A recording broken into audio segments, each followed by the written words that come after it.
Mais um ano chegou ao fim. Estamos no dia 31 de dezembro de 2023 e com muito prazer e alegria ofereço para vocês um programa Olho Clínico Retrospectiva Especial.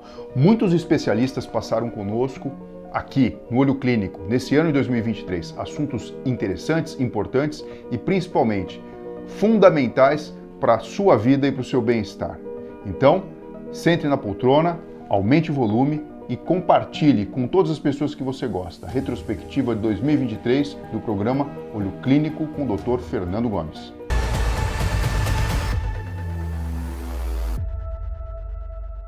Gostei aí de duas dicas que você deu. Para os homens, quando você começa a ver o couro cabeludo, alguma coisa está diferente, está mudando. E para a mulher, quando, por exemplo, prende o cabelo e sente uma coisa meio subjetiva, mas ao mesmo tempo não é. A pessoa conhece o corpo, vai lá, pega o rabo de cavalo e fala, puxa vida, o volume tá menor. Agora, isso demora, né? Isso é uma coisa lenta, né? É lento e assim, mas a mulher percebe mais porque o cabelo começa a crescer menos, a alongar menos. É comum a mulher vai ganhando de idade, fala, caramba, meu cabelo crescia até aqui, quanto eu quiser, você vai para a cintura, mas depois ele chega no ombro, não cresce mais. É que o THC é o psicotrópico, o que faz ter alterações neuropsíquicas, podemos falar assim. O CBD não, né? Não tem essa. O CBD não tem propriedade medicinal, atua no corpo, mas não provoca nenhum tipo de alucinação ou de percepção diferente. Né? Não provoca. E o que a lei permite, o que a lei brasileira permite e o que a lei brasileira não permite, quando a gente fala de legislação? Hoje em dia está muito mais brando, né? Então você já pode, um paciente vai se consultar com o médico, né? O médico vai prescrever para ela o tratamento.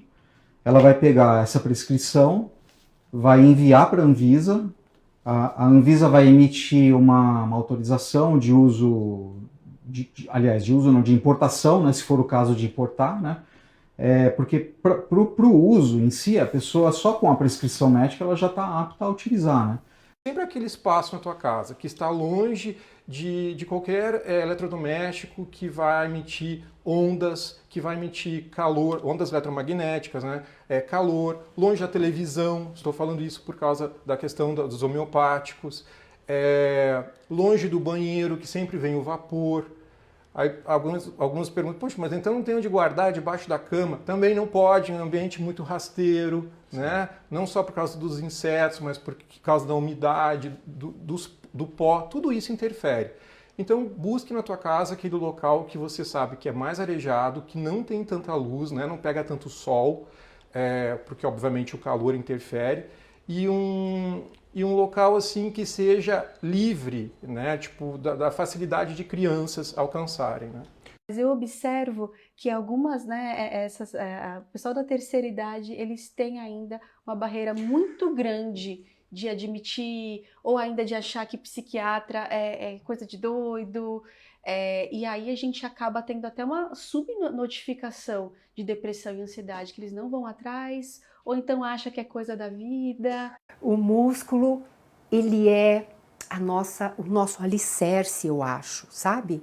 O músculo, porque sem ele, a gente vai chegar um determinado momento que vai faltar aquela liberação de substâncias e hormônios que só o músculo libera para você fazer as coisas naturais da vida. Eu acho muito interessante esse ponto que você tocou.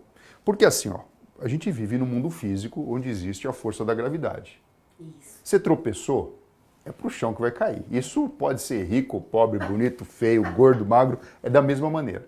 O nosso cérebro capta informações do meio ambiente através da audição, da visão, do olfato, do paladar, do tato, mas é através da movimentação muscular ordenada que a gente consegue influenciar no mundo físico. Até para a gente falar, é músculo que está trabalhando aqui, impressionando o som. E através do trabalho muscular, como você muito bem disse, muitas substâncias são liberadas. Recentemente provaram, né? Tem uma substância chamada irisina, que é capaz de ser liberada pelo trabalho muscular e previne, inclusive, o surgimento da demência e declínio cognitivo. Fala uma coisa pra gente, quais são os primeiros sinais ou como surge a questão da perda auditiva? Ninguém fica surdo de repente, né? Não, ela é uma perda que vem bastante de maneira insidiosa, ou seja, ela vem devagar conforme a gente vai ganhando idade. Então, numa média, uns 10 anos após o início da presbiopia, que é a dificuldade da gente enxergar as letras miúdas, né, e que a gente precisa colocar o óculos para perto, a gente começa a ter a nossa perda auditiva. A catarata, acho que é interessante dizer aí que ela não dói, não deixa o olho vermelho, né? Então é uma coisa que ela é insidiosa, ela vai acontecendo lentamente. Então, geralmente, aquela caneca branca como a sua, ela vai ficando mais amareladinha ou mais amarronzada, a gente perde a visão de contraste à noite, e aí você vai tendo uma perda gradual da visão, o farol de carro pode incomodar porque ele começa a espalhar. Às vezes também o que costuma acontecer é que o grau começa a mudar muito rápido. Você vai no médico e tinha uma miopia de 1, de repente está de 2. Ou tinha uma hipermetropia de 4, de repente está de 3. Essa mudança contínua do grau ali depois dos 60 anos não é comum. Esse é um ponto muito importante, porque a crença de vida após a morte sempre foi considerada, pela maioria das pessoas, como um tema religioso ou filosófico, que a ciência não teria nada a lidar com isso. E o que o livro traz, na realidade, que muitas pessoas desconhecem, é que há mais de 150 anos de pesquisa científica rigorosa sobre a ideia da sobrevivência. E como é que se investiga isso? Se há evidências de funcionamento da mente, da consciência, da memória, das habilidades, quando o cérebro não está funcionando. E, por exemplo, se investiga isso em experiências como experiências de quase morte, quando o coração está parado e a pessoa refere que estava lúcida. Ou, por exemplo, em experiências chamadas de mediúnicas, em que as pessoas alegadamente estariam em contato com uma consciência, com uma mente já falecida. Ou, por exemplo, pessoas que alegam experiências fora do corpo, se sentir fora do corpo e descrever coisas. Ou, por fim, experiências de pessoas que alegam memórias de vidas passadas. Então, tudo isso tem sido investigado cientificamente e é isso justamente que a gente discute na obra. É verdade que cerca de 70% dos casos de câncer de mama no mundo todo acontece depois dos 60 anos de idade? É verdade, é verdade. A idade é um fator de risco para câncer, para todos os tipos de câncer, né? Assim, a grande maioria. E a idade da mulher é muito importante. A gente precisa ter acompanhamento com o ginecologista anualmente.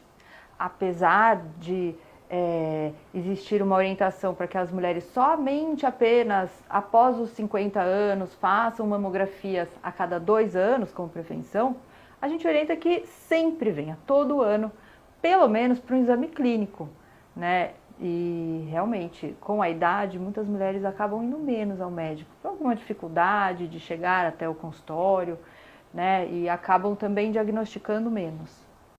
Você vai esperar ficar doente para aí começar a trabalhar com o seu cérebro, com o seu corpo? Porque a gente percebe que dá para fazer coisas incríveis com o paciente. E aí me vem a seguinte questão para você, André. O que a gente poderia imaginar de comportamentos que a gente poderia adotar na vida para construir uma poupança de saúde, para quando chegar na terceira idade, esse impacto da própria senescência ser menor? Porque tem coisa que não é doença, e tem coisa que eu sei que a fisiatria já sabe, né, o que funciona e o que não funciona. O que eu poderia já adiantar em relação a isso?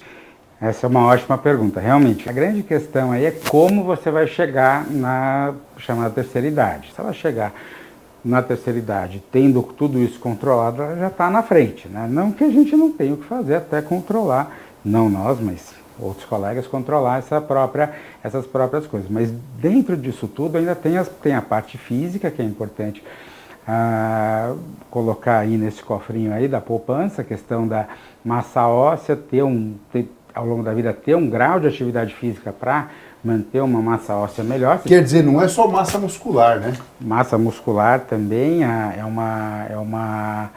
uma outra coisa. A sarcopenia é muito comum entre idosos, né? E muitas vezes a gente tem visto e tem feito suplementação, que antes sarcopenia era uma é perda de músculo. A pessoa percebe que ela vai ficando mais flácida, com menos força. O volume do braço, da perna diminui mesmo. E muitas vezes isso não aparece muito. Se o paciente for um pouco mais fortinho, assim, fala, sim, nossa, porque tá saudável. Sim, você vai ver vai fazer uma avaliação de composição corporal, é muita gordura e pouco músculo, né? Sim. E gordura visceral. E de fato, Jesus quis nascer isso naquela circunstância. Chegaram lá, havia muita gente, eles tiveram que buscar um lugar discreto, porque ia ser um nascimento. e colocou numa gruta. E Jesus, numa gruta que na verdade é a palavra presépio. A palavra presépio significa era um estábulo. Não havia lugar na estalagem, foram num estábulo, era um lugar de pastores. A cidade de Belém, até hoje, você vai por lá e você percebe os campos com os pastores, e foram uma dessas grutas. E isso daí não foi uma circunstância, isso foi, Deus permitiu que fosse assim. E é bonito encontrar na narrativa que se faz desse nascimento, como tanto São José como Nossa Senhora, inicialmente talvez sem entender, foram compreendendo aos poucos aquilo que Deus queria transmitir com esse nascimento, naquelas circunstâncias de pobreza, desprendimento, né, e de infantilidade, de total, né, um Deus que se faz totalmente disponível, que se põe nas nossas mãos, um Deus que mostra, eu confio em vocês, eu vou salvar vocês porque confio em vocês e os quero com todo o amor. É isso aí, pessoal. Eu desejo para você e para toda a sua família um feliz ano novo, que 2024 seja repleto de realizações, muito sucesso, muita saúde, muita harmonia e paz para você, para mim e para todos que nos acompanham aqui no Olho Clínico. Semana que vem a gente está de novo com um novo episódio para que você possa viver melhor e aprender mais sobre neurociência do comportamento, vida, medicina e muito mais. Até lá!